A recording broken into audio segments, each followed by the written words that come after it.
Hi welcome to my channel Chandu Kannada vlogs. ಎಲ್ಲರೂ ಹೇಗಿದ್ದೀರಾ? ಎಲ್ಲರೂ ಚೆನ್ನಾಗಿದ್ದೀರಾ ಅಂತ ಅಂದ್ಕೊಂಡು ನಾನು ಕೂಡ ತುಂಬಾ ಚೆನ್ನಾಗಿದ್ದೀನಿ. ಇವತ್ತು ಸಂಜೆ ಲಾಗ್ನ ಸ್ಟಾರ್ಟ್ ಮಾಡಿದ್ದೀನಿ. ಇವತ್ತೇನಪ್ಪ ಅಂದರೆ ನನ್ನ ಮಗಳದ್ದು 6 ಮಂತ್ಸ್ದು ಫೋಟೋ ಶೂಟ್ ಮಾಡೋಣ ಅಂತ ಹೇಳ್ಬಿಟ್ಟು ಎಲ್ಲ ರೆಡಿ ಮಾಡ್ಕೊತಾ ಇದ್ದೀನಿ. ಹಾಗೆ ಸಂಜೆ ಇವತ್ತು ಪೂಜೆ ಕೂಡ ಎಲ್ಲ ಮುಗಿಸಿದ್ದೀನಿ. ಹಾಗೆ ಇವತ್ತು ಶುಕ್ರವಾರ ಆಗಿರೋದ್ರಿಂದ ಪೂಜೆ ಕೂಡ ಎಲ್ಲ ಮುಗಿಸ್ಕೊಂಡೆ. ಇವತ್ತೇನೋ ವಿಘ್ನೇಶ್ವರ ಹೂ ಕೂಡ ಕೊಟ್ಟಿದೆ. ಪೂಜೆ ಎಲ್ಲ ಆಯಿತು. ಈಗ ನನ್ನ ಮಗಳನ್ನ ರೆಡಿ ಮಾಡ್ತಾಯಿದ್ದೀನಿ. ಇವತ್ತು ಏನು ಥೀಮ್ ಇಟ್ಕೊಂಡಿದ್ದೀನಿ ಅಂದರೆ ಫೋಟೋಶೂಟ್ ಮಾಡೋದಕ್ಕೆ ಜೆಮ್ಸ್ ತರಿಸಿದ್ದೀನಿ. ಜೆಮ್ಸಲ್ಲಿ 6 ಅಂತ ಬರೆದ್ಬಿಟ್ಟು ಮಾಡೋಣ ಅಂತ ಅಂದ್ಕೊಂಡಿದ್ದೀನಿ. ಒಂದು ಬೆಡ್ಶೀಟ್ ಹಾಕ್ಬಿಟ್ಟು ಅದ್ರ ಮೇಲೆ ವೈಟದೊಂದು ಬಟ್ಟೆ ಹಾಕ್ಕೊಂಡು ಈಗ ಫೋಟೋಶೂಟ್ಗೆಲ್ಲ ರೆಡಿ ಮಾಡ್ಕೊತಾ ಇದ್ದೀನಿ. ರೆಡಿ ಮಾಡಿದ್ದೀನಿ, ಬನ್ನಿ ತೋರಿಸ್ತೀನಿ ಯಾವ ರೀತಿ ರೆಡಿ ಮಾಡಿದ್ದೀನಿ ಅಂತ. ಅಮ್ಮು ಹಾಯ್ ಋತ್ವಿ ಹಾಯ್. ಇವಳು ಕೂಡ ರೆಡಿ ಮಾಡಿದ್ದೀನಿ. ಈಗ ಫೋಟೋ ಶೂಟ್ ಮಾಡಬೇಕು ಅಮ್ಮಗೆ, ಚಿನ್ನಮ್ಮಗೆ. ಆಲ್ರೆಡಿ 6 ಮಂತ್ಸ್ ಕಂಪ್ಲೀಟಾಗಿ ಸ್ವಲ್ಪ ದಿವಸ ಆಯಿತು, ಬಟ್ ನನಗೆ ಫ್ರೀನೇ ಆಗ್ತಿರಲಿಲ್ಲ ಫೋಟೋಶೂಟ್ ಮಾಡೋದಕ್ಕೆ. ಹಾಗಾಗಿ ಇವತ್ತು ಏನಾದರೂ ಆಗಲಿ ಮಾಡಲೇಬೇಕು ಅಂತ ಹೇಳ್ಬಿಟ್ಟು ಏನು ಥೀಮಪ್ಪ ಮಾಡೋಣ ಅಂತ ಅಂದ್ಕೊಂಡೆ. ಏನಾದರೂ ಪ್ಲ್ಯಾನ್ ಎಲ್ಲ ಮಾಡಿದರೆ ಅದಕ್ಕೆ ನನಗೆ ಒಬ್ಳಿಗೆ ಎಲ್ಲ ಮಾಡೋದಕ್ಕೆ ಆಗೋದಿಲ್ಲ. ಹಾಗಾಗಿ ಸಿಂಪಲ್ಲಾಗೆ ಮಾಡ್ಕೊಳ್ಳೋಣ ಅಂತ ಹೇಳ್ಬಿಟ್ಟು ಜಮ್ಸ್ ತರಿಸಿದ್ದೆ. ಒಂದು ಸ್ವಲ್ಪ ಜಮ್ಸ್ ಪ್ಯಾಕೆಟ್ನ ತರಿಸ್ಬಿಟ್ಟು ಅದನ್ನೆಲ್ಲ ಓಪನ್ ಮಾಡಿಕೊಂಡು ಜಮ್ಸಲ್ಲೇ ಈ ರೀತಿ 6 ಅಂತ ಡ್ರಾ ಮಾಡ್ಕೊಂಡಿದ್ದೆ. ತುಂಬ ಚೆನ್ನಾಗಿ ಕಾಣ್ತಿತ್ತು, ಕಲರ್ಫುಲ್ಲಾಗಿತ್ತು. ಸಿಂಪಲ್ಲಾಗೆ ಮಾಡ್ತಾಯಿದ್ದೀನಿ. ಯಾಕೆಂದರೆ ಇದು 6 ಮಂತ್ಸ್ದು ಸ್ವಲ್ಪ ಗ್ರ್ಯಾಂಡಾಗಿ ಮಾಡೋಣ, ಕೇಕೆಲ್ಲ ತರಿಸ್ಬಿಟ್ಟು ಅಂತ ಅಂದ್ಕೊಂಡೆ. ಬಟ್ಟು ಮಕ್ಕಳು ಯಾರಾದರೂ ದೊಡ್ಡೋಳು ಅಥವಾ ಚಿಕ್ಕವಳು ಯಾರಾದರೂ ಒಬ್ಬರು ಹುಷಾರು ತಪ್ತಾರೆ, ಇಲ್ಲ ನಾನಾದರೂ ಹುಷಾರು ತಪ್ತೀನಿ. ಅವ್ರನ್ನ ನೋಡ್ಕೊಳ್ಳೋದೇ ಆಗಿಬಿಡುತ್ತೆ ನನಗಂತೂ. ಹಾಗಾಗಿ ಜಾಸ್ತಿ ಇದು ಮಾಡೋಕ್ಕೆ ಹೋಗಲಿಲ್ಲ. ಕೇಕೆಲ್ಲ ಬೇಡ, ಮತ್ತು ಕೇಕೆಲ್ಲ ತಂದು ಕೇಕೆಲ್ಲ ತಿನ್ನೋದು ಮತ್ತು ಕೆಮ್ಮೆಲ್ಲ ಸ್ಟಾರ್ಟ್ ಆಗಿಬಿಡುತ್ತೆ ದೊಡ್ಡೋಳಿಗೆ ಅಂತ ಹೇಳ್ಬಿಟ್ಟು ಕೇಕ್ದು ಕ್ಯಾನ್ಸಲ್ ಮಾಡಿದೆ. ಹಸ್ಬೆಂಡ್ ಬೇಡ ಅಂದರು. ಹಾಗಾಗಿ ನೋಡಿ ಈ ರೀತಿ 6 ಅಂತ ಮಾಡ್ಕೊಂಡಿದ್ದು ತುಂಬ ಚೆನ್ನಾಗಿ ಕಾಣ್ತಾ ಇತ್ತು. ಅವಳು ಮಲಗಿಸ್ಬಿಟ್ಟು ಈ ರೀತಿ ಕುತ್ಕೊತಾಳೆ, ಬಟ್ ಸ್ವಲ್ಪ ಸಪೋರ್ಟು ಬೇಕು, ಇನ್ನೂ ಅಷ್ಟು ನೀಟಾಗಿ ಕೂರೋದಿಲ್ಲ. ಹಾಗಾಗಿ ಮಲಗಿಸಿ ಫೋಟೋ ತೆಗೆದೆ. ಚೆನ್ನಾಗಿ ಸ್ಮೈಲೆಲ್ಲ ಮಾಡ್ತಾಯಿದ್ಲು. ಹೇಗಿದೆ ಇದು ಐಡಿಯಾ ಅಂತ ಕಮೆಂಟ್ ಮಾಡಿ ತಿಳಿಸಿ. ಇನ್ನೂ ಏನಾದರೂ ಗ್ರ್ಯಾಂಡಾಗೆಲ್ಲ ಐಡಿಯಾ ಮಾಡೋಣ ಅಂತ ಹೋದರೆ ಈಗ ಏನಾಗುತ್ತೆ ಅಂದರೆ ಅವಳಿಗೆ ನಾನೆಲ್ಲ ರೆಡಿ ಮಾಡಿರ್ತೀನಿ, ಮಾಡಿಬಿಟ್ಟು ಅವಳನ್ನ ಫೋಟೋಸ್ ತೆಗಿಯೋಣ ಅಂತ ಹೋದರೆ ಅವಳು ಒಂದು ಸ್ವಲ್ಪ ಹೊತ್ತಿಗೆ ಹಿಂಗೆ ಉಲ್ಟಾ ಬಿಡ್ತಾಳೆ.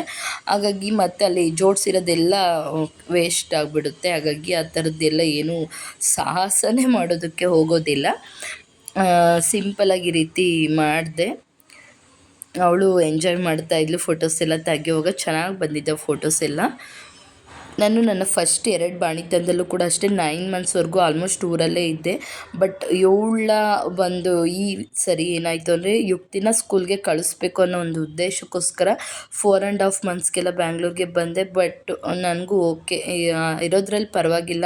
ಅವಳನ್ನ ನೋಡಿಕೊಂಡು ಮನೆ ಕೆಲಸ ಎಲ್ಲ ಮಾಡಿಕೊಂಡು ಎಷ್ಟಾಗುತ್ತೆ ಅಷ್ಟಿಗೆ. ನಾನು ಮಾತ್ರ ಯಾವುದಕ್ಕೂ ಜಾಸ್ತಿ ತಲೆ ಕೆಡಿಸ್ಕೊಳ್ಳೋದಿಲ್ಲ. ಹಾಗೇ ಇರಬೇಕು, ಹೀಗೆ ಇರಬೇಕು, ಮನೆ ಈ ಥರದ್ದೆಲ್ಲ ಜಾಸ್ತಿ ಟೆನ್ಷನ್ ತಗೊಳ್ಳೋದಿಲ್ಲ. ಎಷ್ಟಾಗುತ್ತೆ ಅಷ್ಟು ಕೆಲಸ ಮಾಡ್ಕೊತೀನಿ. ಮೇಯ್ನ್ ಇವಳು ಮತ್ತು ದೊಡ್ಡವಳನ್ನಿಬ್ರು ಚೆನ್ನಾಗಿ ನೋಡ್ಕೋಬೇಕು, ಅದು ಮೇಯ್ನು. ಮನೆ ಕೆಲಸ ಇದೆಲ್ಲನೂ ಜಾಸ್ತಿ ತಲೆ ಕೆಡಿಸ್ಕೊಳ್ಳೋದಕ್ಕೆ ಹೋಗೋದಿಲ್ಲ. ಎಷ್ಟಾಗುತ್ತೆ ಅಷ್ಟು ಮಾಡ್ಕೊತೀನಿ. ಈಗ ಸ್ವಲ್ಪ ಬೇಸಿಗೆ ಬಂತಲ್ವ, ಹಾಗಾಗಿ ಆಲ್ಮೋಸ್ಟ್ ಇವಳು ತುಂಬ ನಿದ್ದೆ ಮಾಡೋದಿಲ್ಲ. ಚಿಕ್ಕವಳು ಬೇಗ ಎದ್ಬಿಡ್ತಾಳೆ. ಅವಳನ್ನ ಆಡಿಸ್ಕೊಂಡು ಮತ್ತು ಹಾಗೆ ಎಷ್ಟಾಗುತ್ತೋ ಅಷ್ಟು ಮನೆ ಕೆಲಸ ಕೂಡ ಎಲ್ಲ ಮಾಡಿಕೊಂಡು ಅವರಿಬ್ಬರನ್ನ ಮೇಯ್ನ್ ಚೆನ್ನಾಗಿ ನೋಡ್ಕೋಬೇಕು. ಇನ್ನೇನು ಹಾಲಿಡೇಸ್ ಕೊಡ್ತಾರೆ, ಹಾಲಿಡೇಸ್ ಕೊಟ್ಟರೆ 1 ಮಂತ್ ಇಲ್ಲ 2 ಮಂತ್ಸು ಮತ್ತು ಊರಿಗೆ ಹೋಗ್ಬೋದು ಅನ್ನೋದೊಂದು ಖುಷಿ ಇದೆ. ಬಟ್ ದೊಡ್ಡವಾಗ್ತಾ ಮಕ್ಕಳು ಇನ್ನೂ ತುಂಬಾ ತೀಟೆ ಆಗಿಬಿಡುತ್ತೆ. 7 ತಿಂಗಳವರೆಗೂ ಹೇಗೆ ಬೇಕಾದ್ರೂ ಸಾಕ್ಬೋದು, ಆಮೇಲೆ ಸಾಕೋದು ಕಷ್ಟ ಅಂತ ಒಂದು ಹಿಂದೆ ಗಾದೆ ಮಾತು ಹೇಳ್ತಾರೆ. ಹಾಗೆ ಇವಾಗೆ ಸ್ವಲ್ಪ ಕಷ್ಟ ಆಗುತ್ತೆ. ಆಲ್ರೆಡಿ ಉಲ್ಟಾಕೋಗ್ಬಿಡ್ತಾಳೆ, ಮತ್ತು ಅವಳು ಅಳ್ತಾ ಇರ್ತಾಳೆ, ಹೋಗಬೇಕು ಎತ್ಕೋಬೇಕು ಈ ರೀತಿ. ಹಾಗೆ ನಮ್ಮ ಮಾವ ಕೂಡ ಬಂದಿದ್ದರು. ಅವರು ಒಂದು 4 ಡೇಸ್ ಇದ್ದರು. ಅಮ್ಮ ಕೂಡ ಬಂದಿದ್ದರು. ಬಟ್ ನಾನು ಅವಾಗೆಲ್ಲ ಲಾಕ್ಸ್ ಎಲ್ಲ ಮಾಡ್ಕೊಳ್ಳೋದಕ್ಕೆ ಆಗೋದೇ ಇಲ್ಲ, ಕೆಲಸ ಎಲ್ಲ ಇರುತ್ತಲ್ಲ. ಲಾಕ್ಸ್ ಎಲ್ಲ ಏನೂ ಮಾಡಿರಲಿಲ್ಲ. ವಡೆ ಮಾಡಿದ್ದೆ ಬೆಳಗ್ಗೆ, ಇನ್ನೂ ಸ್ವಲ್ಪ ಹಿಟ್ಟಿತ್ತು ಹಿಂದಿನ ದಿನ, ಅದನ್ನಾಗೆ ಇಟ್ಟಿದ್ದೆ. ಹಾಗಾಗಿ ಇವತ್ತು ಹಾಕ್ಕೊಡೋಣ ಅಂತೇಳ್ಬಿಟ್ಟು ವಡೆನ ಹಾಕ್ಕೊತಾ ಇದ್ದೀನಿ ನೈಟ್ ಊಟಕ್ಕೆ. ವಡೆ ಮಾತ್ರ ತುಂಬಾ ಚೆನ್ನಾಗಿ ಬಂದಿತ್ತು. ಅಂದರೆ ಕಡಲೆಬೇಳೆ ನೆನೆಸ್ಬಿಟ್ಟು ಮಾಡಿದ್ದೆ, ತುಂಬ ಚೆನ್ನಾಗಿತ್ತು. ವಡೆ ಜೊತೆ ಕಾಫಿ ಕೂಡ ಮಾಡ್ತಾಯಿದ್ದೀನಿ. ಸಂಜೆ ಈಗ ತಿಂದುಬಿಟ್ಟು ಆಮೇಲೆ ಅನ್ನ ಸಾಂಬಾರಿದೆ, ಅದನ್ನೇ ಲೈಟಾಗಿ ಊಟ ಮಾಡಿಕೊಂಡು ಮತ್ತೆ ಸ್ವಲ್ಪ ಕೆಲಸ ಎಲ್ಲ ಇದೆ, ಅದನ್ನೆಲ್ಲನೂ ಮಾಡ್ಕೋಬೇಕು. ಆ ಉದ್ದಿನಬೇಳೆ ನೆನೆಸಿ ಎಲ್ಲ ರುಬ್ಬಿ ಮಾಡಿದ್ದೆ ಅಲ್ವಾ, ಅದ್ರ ಜೊತೆ ಈರುಳ್ಳಿ ಕೂಡ ರುಬ್ಬಿ ಬಿಟ್ಟು ಮಾಡಿದರೆ ತುಂಬಾ ಚೆನ್ನಾಗಿತ್ತೆ, ಕ್ರಿಸ್ಪಿಯಾಗಿ ತುಂಬಾ ಟೇಸ್ಟ್ ಕೂಡ ಅಷ್ಟೇ ಸೂಪರಾಗಿದ್ವು ವಡೆ ಮಾತ್ರ. ಹಾಗೆ ನೈಟ್ ಊಟ ಕೂಡ ಆಯಿತು. ಅನ್ನ ಸಾಂಬಾರು ಮಾಡಿದ್ದೆ. ಊಟ ಎಲ್ಲ ಆದಮೇಲೆ ಒಂದು ಗ್ಲಾಸ್ ಬಿಸಿ ಬಿಸಿ ನೀರೆಲ್ಲ ಕುಡ್ಕೊಂಡು ನೆಕ್ಸ್ಟ್ ಇಷ್ಟು ದಿವಸ ಹೀಗೆ ಟೈಮ್ ಪಾಸ್ ಮಾಡಿದ್ದಾಯಿತು. ಇನ್ಮೇಲೆ ಸ್ವಲ್ಪ ನನ್ನದು ಒಂದು ಕೆಲಸ ಏನಿದೆಯಲ್ವ ಟೈಲರಿಂಗ್ದು, ಆ ಕಡೆ ಸ್ವಲ್ಪ ಗಮನ ಕೊಡೋಣ ಅಂತೇಳ್ಬಿಟ್ಟು ಸ್ವಲ್ಪ ಹಾಗೆ ಒಂದೆರಡು ಬ್ಲೌಸ್ ಇತ್ತು. ಯುಗಾದಿ ಹಬ್ಬಕ್ಕೆ ಬ್ಲೌಸ್ ಬೇಕಿತ್ತಲ್ಲ, ಹಾಗಾಗಿ ಸ್ಟಿಚ್ ಮಾಡ್ಕೊಳ್ಳೋಣ ಅಂತೇಳ್ಬಿಟ್ಟು ಸೀರೆನ ತೆಗ್ದೆ. ಅತ್ತೆದೊಂದಿದೆ, ನಂದು ಕೂಡ ಒಂದಿದೆ, ಎರಡನ್ನೂ ಕೂಡ ಸ್ಟಿಚ್ ಮಾಡ್ಕೋಬೇಕು.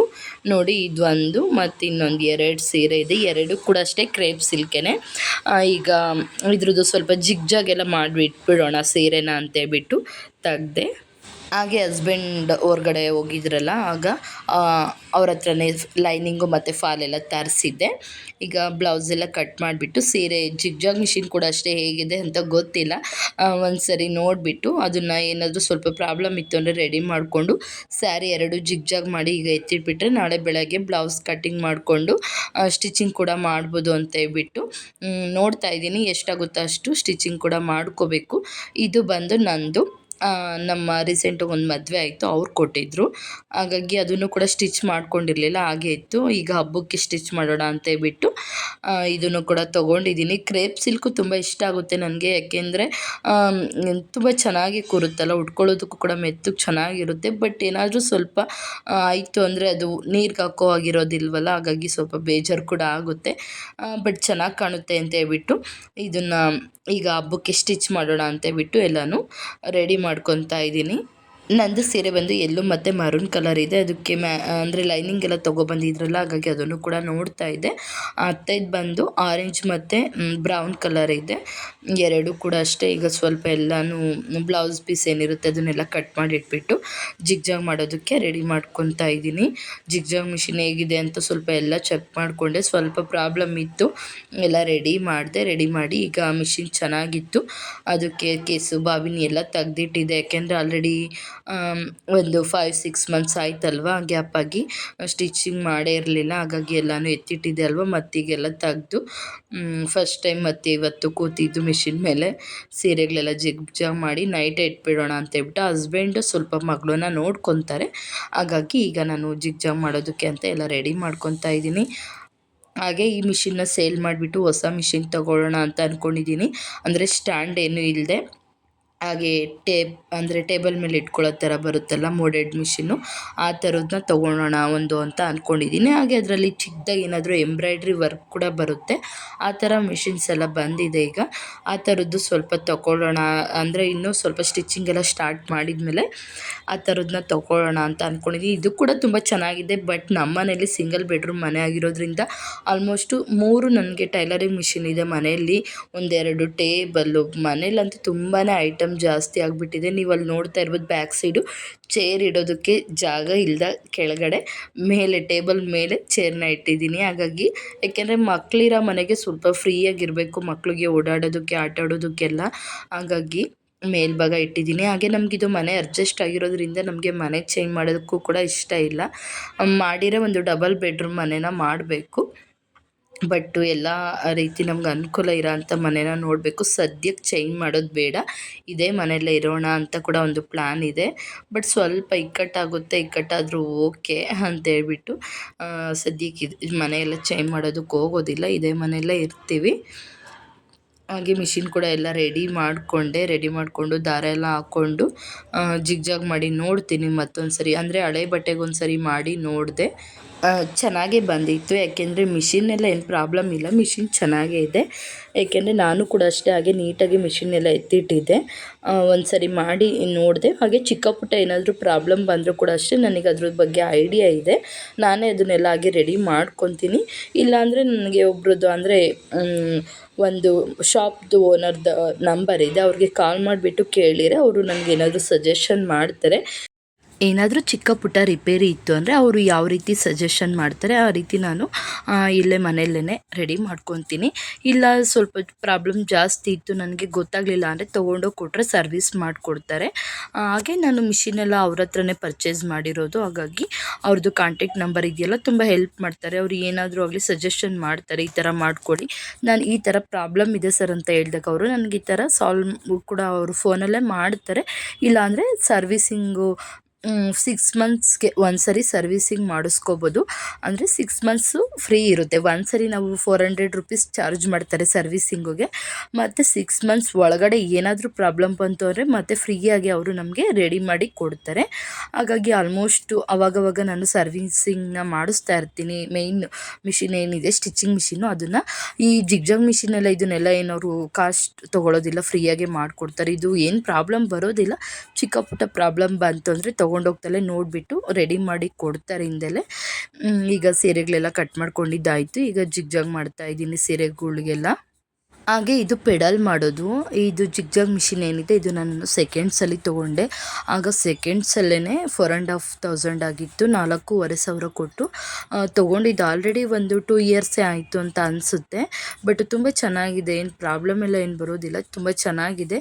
ವೈರೆಲ್ಲ ಏನು ಯೂಸ್ ಮಾಡೋದಿಲ್ಲ ನಾನು, ಥ್ರೆಡ್ ಹಾಕಿನೇ ಜಿಗ್ಜಾಗ್ ಮಾಡೋದು. ತುಂಬ ಚೆನ್ನಾಗಿದೆ. ಬಟ್ ಏನು ಅಂದರೆ ಸ್ಪೇಸ್ ಅಂದರೆ ಮಿಷಿನ್ ಪೂರ್ತಿ ಟೇಬಲ್ ಎಲ್ಲ ಇದೆಯಲ್ಲ, ಹಾಗಾಗಿ ಸ್ಪೇಸ್ ಸಾಕೋಗೋದಿಲ್ಲ ಅಂತ ನಾನು ಇದನ್ನು ಸೇಲ್ ಮಾಡಿಬಿಟ್ಟು ಮಾಮೂಲಿ ಅಂದರೆ ಸ್ಟ್ಯಾಂಡ್ ಇಲ್ಲದೆ ಹಾಗೆ ಇಟ್ಕೊಳ್ಳೋದು ಬರುತ್ತಲ್ಲ, ಆ ಥರದನ್ನ ತೊಗೊಳ್ಳೋಣ ಅಂತ ಅಂದ್ಕೊಂಡಿದ್ದೀನಿ. ಹಾಗೆ ನೋಡಿ ಜಿಗ್ಜಾಗ್ ಮಾಡಿದ್ದೆಲ್ಲ ಆಯಿತು, ಎಷ್ಟು ನೀಟಾಗಿ ಬಂದಿದೆ ಅಂತ. ಮಿಷಿನ್ ಏನು ಪ್ರಾಬ್ಲಮ್ ಇರಲಿಲ್ಲ ಅಲ್ವ, ತುಂಬ ಚೆನ್ನಾಗೇ ಬಂತು. ಈಗ ಸೀರೆಗಳೆಲ್ಲ ಜಿಗ್ಜಾಗ್ ಮಾಡಿ ಇಟ್ಟಿದ್ದಾಯಿತು. ಸ್ಟಿಚಿಂಗ್ ಮಿಷಿನ್ನು ಬೇರೆ ಕಡೆ ಇದೆ, ಅದನ್ನು ತಂದು ನಾಳೆ ಹಾಕೋಬೇಕು ಮನೆಗೆ. ನಾಳೆ ಅದನ್ನು ತೊಗೊಂಡು ಬಂದು ಹಾಗೆ ಬ್ಲೌಸ್ ಕೂಡ ಕಟ್ ಮಾಡಿ ಇಟ್ಟಿದ್ದೀನಿ. ನಮ್ಮ ಅತ್ತೆದು ಮತ್ತು ನಂದಿನ್ನೂ ಕಟ್ ಮಾಡಿಲ್ಲ, ಅತ್ತೆದು ಕಟ್ ಮಾಡಿ ಇಟ್ಟಿದ್ದೀನಿ. ಅತ್ತೆದನ್ನ ಬೇರೆಯವ್ರಿಗೆ ಕೊಡ್ತೀನಿ, ಅವರು ಸ್ಟಿಚಿಂಗ್ ಮಾಡಿ ಕೊಡ್ತಾರೆ. ನಂದು ಸ್ಟಿಚ್ ಮಾಡ್ಕೊತೀನಿ, ಇಲ್ಲ ಅಂದರೆ ಓಕೆ ಪರವಾಗಿಲ್ಲ, ಅವರು ಮಾಡ್ಕೊಬಾ ನಂದು ಅಂತ ಹೇಳಿದರು. ಹಾಗಾಗಿ ಅವ್ರದ್ದನ್ನ ಕಟಿಂಗ್ ಮಾಡಿ ಕೊಡ್ತೀನಿ, ಸ್ಟಿಚಿಂಗ್ ಮಾಡಿ ಕೊಡ್ತಾರೆ ಅಕ್ಕ. ಹಾಗೆ ಬೆಳಗ್ಗೆ ಎದ್ಬಿಟ್ಟು ಫಾಲೆಲ್ಲ ಮಾಡ್ಕೋಬೇಕು ಸೀರೆಗಳಿಗೆ. ಹಾಗೆ ಎಲ್ಲರೂ ಕೂಡ ಮಲ್ಕೊಂಡಿದ್ದಾರೆ. ನನ್ನ ಮಗಳು ಚಿಕ್ಕವಳು ಇನ್ನೂ ಎದ್ದಿದ್ದಾಳೆ. ಹಸ್ಬೆಂಡು ಮತ್ತು ಯುಕ್ತಿ ಕೂಡ ಮಲ್ಕೊಂಡ್ರು. ಈಗ ನಾನು ಮಲ್ಕೋಬೇಕು, ಅವಳು ಇನ್ನೂ ಆಟ ಆಡ್ತಾ ಇದ್ದಾಳೆ ಚಿಕ್ಕವಳು. ಹಾಗಾಗಿ ಈಗ ಅವಳನ್ನ ಫಸ್ಟು ಮಲಗಿಸ್ಬಿಟ್ಟು ಆಮೇಲೆ ನಾನು ಮಲ್ಕೋಬೇಕು. ಈ ಥರ ದಬಾಕೋಗ್ಬಿಡ್ತಾಳೆ, ಇನ್ನೂ ಮಲಗಿಸೋಕ್ಕಿಲ್ಲ, ಈ ಥರ ಉಲ್ಟಾ ಹಾಕ್ಕೊಂಡು ಆಟ ಆಡ್ತಿರ್ತಾಳೆ ಅವಳು. ಹಾಗೆ ಕೈಗೆ ಏನಾದರೂ ಒಂದು ವಸ್ತು ಅಥವಾ ಬಟ್ಟೆ ಏನಾದರೂ ಸಿಗಬೇಕು, ಅದನ್ನು ಬಾಯಿಗೆ ಇಟ್ಕೊಳ್ಬೇಕೆ ಟ್ರೈ ಮಾಡ್ತಾ ಇರ್ತಾಳೆ, ಬಾಯಿಗೆ ಇಟ್ಕೊಂಡು ಆಟ ಆಡೋದು. ಹಾಗೆ ನಾನು ನೋಡಿಳಲ್ಲ, ಈಗ ಖುಷಿ ಒಂಥರ ಅಮ್ಮ ಎತ್ಕೊಳ್ಳುತ್ತೆ ಅಂತ, ಹಾಗಾಗಿ ಎತ್ಕೋ ಅನ್ನೋ ಥರ ಎಲ್ಲ ಫುಲ್ಲು ಕೇಕಲ್ಲೇ ಆಗ್ತಾ ಇರ್ತಾಳೆ, ಸೌಂಡ್ ಎಲ್ಲ ಮಾಡ್ತಿರ್ತಾಳೆ. ಓಕೆ, ಇಲ್ಲಿಗೆ ಇವತ್ತಿನ ವಿಡಿಯೋನ ಎಂಡ್ ಮಾಡ್ತಾ ಇದ್ದೀನಿ. ವಿಡಿಯೋ ನಿಮಗೆಲ್ಲ ಇಷ್ಟ ಆಗಿದೆ ಅಂತ ತಿಳ್ಕೊಂತೀನಿ. ಇಷ್ಟ ಆಗಿದ್ರೆ ಪ್ಲೀಸ್ ನನ್ನ ಚಾನಲ್ನ ಸಬ್ಸ್ಕ್ರೈಬ್ ಮಾಡ್ಕೊಳ್ಳಿ. ಹಾಗೆ ನಿಮ್ಮ ಅನಿಸಿಕೆ ಅಭಿಪ್ರಾಯಗಳನ್ನು ತಪ್ಪದೆ ಕಮೆಂಟ್ ಬಾಕ್ಸಲ್ಲಿ ಕಮೆಂಟ್ ಮಾಡಿ ತಿಳಿಸಿ. ಓಕೆ, ನೆಕ್ಸ್ಟ್ ವಿಡಿಯೋದಲ್ಲಿ ಸಿಗೋಣ. Thank you for watching. Thank you all.